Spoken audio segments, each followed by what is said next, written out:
네, 오늘은 전도서 9장 말씀을 통해 우리를 향한 하나님의 뜻을 함께 살펴보며 함께 기도할 제목들을 찾고자 합니다. 이 전도서 9장은 전도서 전체에서 가장 우울한 장으로 불립니다. 회의주의로 가득 찬 말씀들입니다. 사람이 누구이든지 무엇을 하든지 간에 상관없이 죽음이 모든 것을 무의미하게 만든다고 말씀합니다. 지혜 있는 자나 없는 자나 다 일반으로 똑같이 죽게 된다고 마무리가 됩니다. 이처럼 우리 인간은 누구나 죽게 되는 다 유한한 존재들입니다. 오늘 말씀을 통해 유한한 존재인 우리는 이 세상의 헛됨과 허무함 속에서 어떻게 살아가야 하는지 함께 깨닫는 저와 성도님들 되시기를 바라겠습니다. 먼저 우리는 모든 것이 하나님의 손 안에 있음을 깨달아야 합니다. 1절 말씀 보시면 이 모든 것을 내가 마음에 두고 이 모든 것을 살펴본즉 의인들이나 지혜자들이나 그들의 행위나 모두 다 하나님의 손 안에 있으니 사랑을 받을는지 미움을 받을는지 사람이 알지 못하는 것은 모두 그들의 미래의 일들임이라고 말씀합니다. 솔로몬은 이 세상에서 누릴 수 있는 모든 부귀와 영화를 다 누려본 사람이었습니다.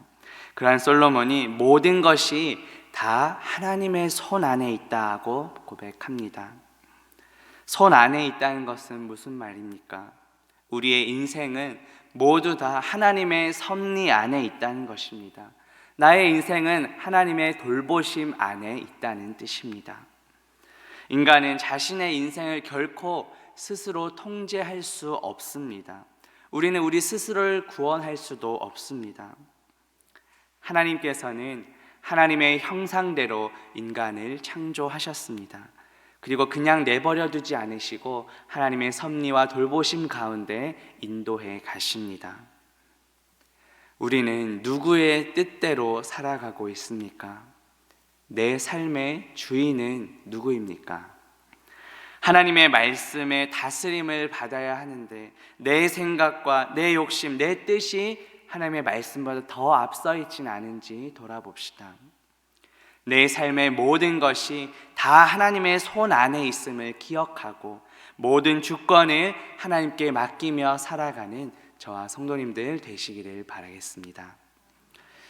다음으로 유일한 소망 되시는 예수 그리스도 안에서 우리는 기쁨을 누려야 합니다. 7절 말씀 보시면 너는 가서 기쁨으로 내 음식물을 먹고 즐거운 마음으로 내 포도주를 마실지어다. 이는 하나님이 내가 하는 일들을 벌써 기쁘게 받으셨음이라고 말씀합니다. 이 7절부터 10절까지 단락에 보면 이것을 말씀을 자칫 오해해서 우리 인생은 어차피 죽음으로 끝나고 한 번 사는 인생이니 막 쾌락을 즐기자는 식으로 잘못 받아들여서는 안 됩니다. 앞서도 우리의 모든 삶은 하나님의 손 안에 다 있다고 말씀드렸습니다. 따라서 우리가 인생에서 기쁨과 즐거움을 누리는 것 역시 하나님 안에서 누려야 합니다.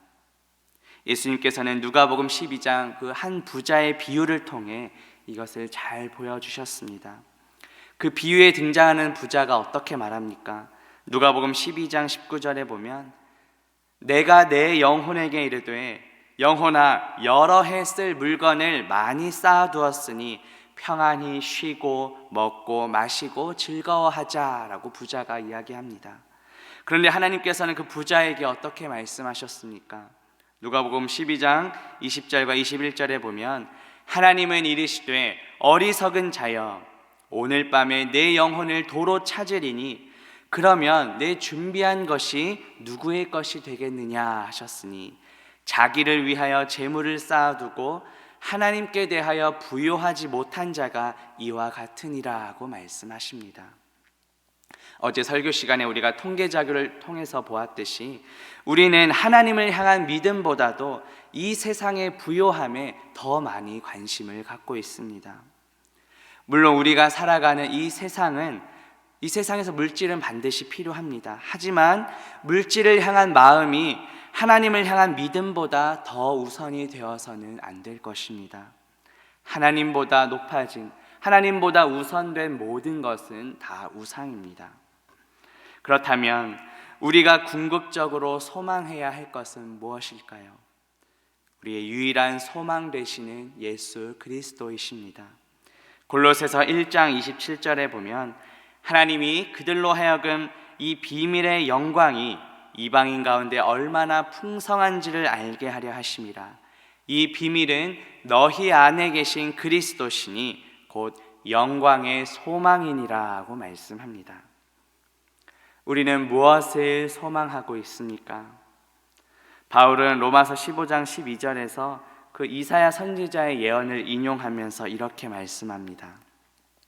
또 이사야가 이르되 이새의 뿌리 곧 열방을 다스리기 위하여 일어나시는 이가 있으리니 열방이 그에게 소망을 두리라고 말씀합니다.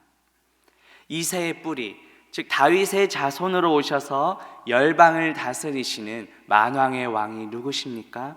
바로 예수 그리스도이십니다.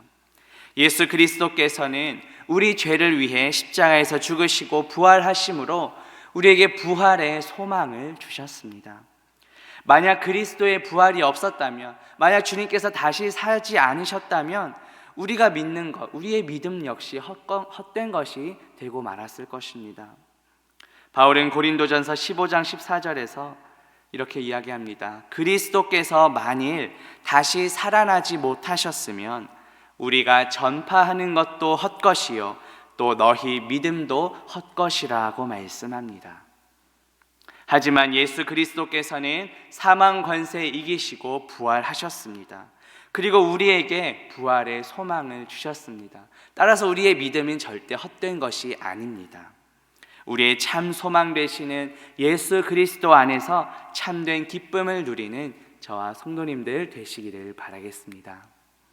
이제 말씀을 맺으려 합니다. 오늘 말씀을 통해 유한한 존재인 우리가 이 세상의 헛됨과 허무함 속에서 어떻게 살아가야 하는지 살펴보았습니다. 내 삶의 모든 것이 다 하나님의 손 안에 있음을 기억하고 내 삶의 모든 주권을 하나님께 맡겨드립시다. 다른 어떤 것보다도 예수 그리스도를 소망하며 그분 안에서 참된 기쁨을 누리는 저와 성도님들 되시기를 주님의 이름으로 바라겠습니다. 함께 기도합니다. 하나님 아버지, 오늘 말씀을 통해 유한한 존재인 우리가 헛되고 허무한 이 세상에서 어떻게 살아가야 하는지 깨닫게 하시니 감사합니다. 내 삶의 모든 것이 다 하나님의 손 안에 있음을 기억하고 내 삶의 모든 주권을 하나님께 맡겨드리게 하옵소서. 다른 어떤 것보다도 오직 예수 그리스도를 소망하며 그분 안에서 참된 기쁨을 누리는 우리 모두가 되게 하옵소서. 예수님의 이름으로 기도합니다. 아멘.